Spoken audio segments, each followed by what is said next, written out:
మీ car కి best ceramic coating premier care apexer car detailing studio for contact.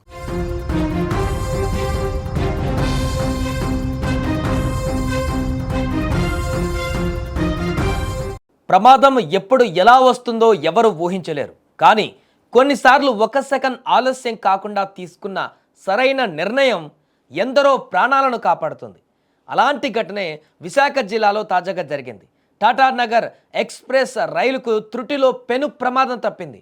పట్టాలపై అడ్డంగా ఒరిగిన ఒక భారీ విద్యుత్ స్తంభం రైలు మార్గానికి అడ్డుగా మారింది. లోకో పైలట్ అప్రమత్తంగా ఉండడంతో అదృష్టవశాత్తు మరో భారీ రైలు ప్రమాదం తప్పింది.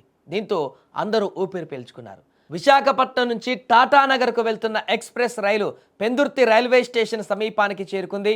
సరిగ్గా అదే సమయంలో పెందుర్తి స్టేషన్కు కేవలం 1/2 కిలోమీటర్ దూరంలో ఉన్న చినముషిడివాడ శ్రమశక్తి నగర్ ప్రాంతంలో రైల్వే ట్రాక్ పనులు జరుగుతున్నాయి. రైల్వే అధికారులు అక్కడ ఓహెచ్ఈ వైరింగ్ పనులను చేపట్టారు.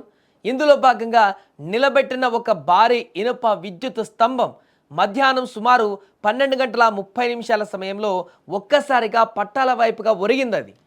అదే సమయంలో టాటానగర్ ఎక్స్ప్రెస్ రైలు అదే ట్రాక్ పైన వేగంగా దూసుకు వస్తుంది.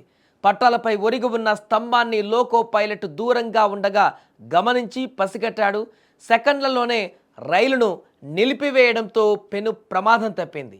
వాస్తవానికి ఈ ట్రాక్ పైన రైళ్లు 130 కిలోమీటర్ల వేగంతో వెళ్లేందుకు అనుమతి ఉంది.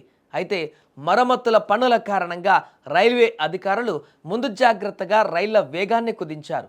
ఈ ముందు జాగ్రత్త నిర్ణయమే ఇప్పుడు పెను ప్రమాదం జరగకుండా కాపాడింది అని అధికారులు అంటున్నారు. ఈ ఘటనలో విద్యుత్ఘాతం కారణంగా ట్రాక్ వద్ద పనిచేస్తున్న 3 రైల్వే ఉద్యోగులు గాయపడ్డారు. టెక్నీషియన్ ఉత్పల్ కుమార్ దాస్, సహాయకుడు ఎం సంతోష్ అండ్ ఒప్పంద ఉద్యోగి దాస్ ముర్ము కశ్యప్కు తీవ్ర గాయాలయ్యాయి.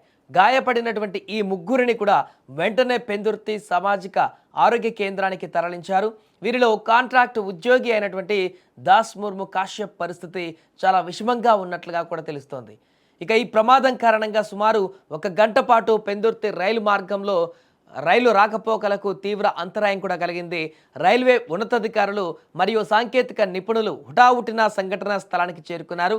సహాయక చర్యలు చేపట్టి ఒరిగిపోయినటువంటి స్తంభాన్ని తొలగించి వెంటనే విద్యుత్ సరఫరాను కూడా పునరుద్ధరించారు. దీంతో రైలు సేవలు తిరిగి ప్రారంభమయ్యాయి. ఏదేమైనా కూడా ఒక భారీ ప్రమాదం అయితే తప్పింది. ఒకవేళ కనుక ఆ ఒరిగిపోయినటువంటి స్తంభాన్ని ఆల్రెడీ విద్యుత్ కూడా సప్లై అయ్యేటువంటి అవకాశం ఉంటుంది. అలాంటి స్తంభాన్ని కనుక రైలు కనుక టచ్ అయితే ఆ తర్వాత ఎలాంటి పరిణామాలు ఉండేయో ఊహిస్తేనే భయంకరంగా ఉంది. అలాంటి భారీ ప్రమాదం అయితే తప్పింది. లోకో పైలట్ చాకచక్యమైనటువంటి నిర్ణయం కారణంగా దూరం నుంచే దాన్ని గమనించి ఏమాత్రం ఏమరపాటు ఉన్నా కూడా ఒక పెను విపత్తు అయితే అక్కడ సంభవించేది. కానీ లోకో పైలట్ చాలా జాగ్రత్తగా వ్యవహరించి ముందు ఉన్నటువంటి ఆ పోల్ని గమనించి వెంటనే బ్రేకులతో ట్రైన్ని కంట్రోల్ చేయడంతో ఎగ్జాక్ట్గా ఆ పోల్ వద్దకు వచ్చి రైలు ఆగింది. దీంతో పెను విషాదం నుంచి అయితే బయటపడిందని చెప్పొచ్చు. ఈ రైలు పెను ప్రమాదం నుంచి కూడా తప్పించుకుందని చెప్పొచ్చు. అక్కడ 3 గాయపడ్డారు. ఒకరి పరిస్థితి విషమంగా ఉంది.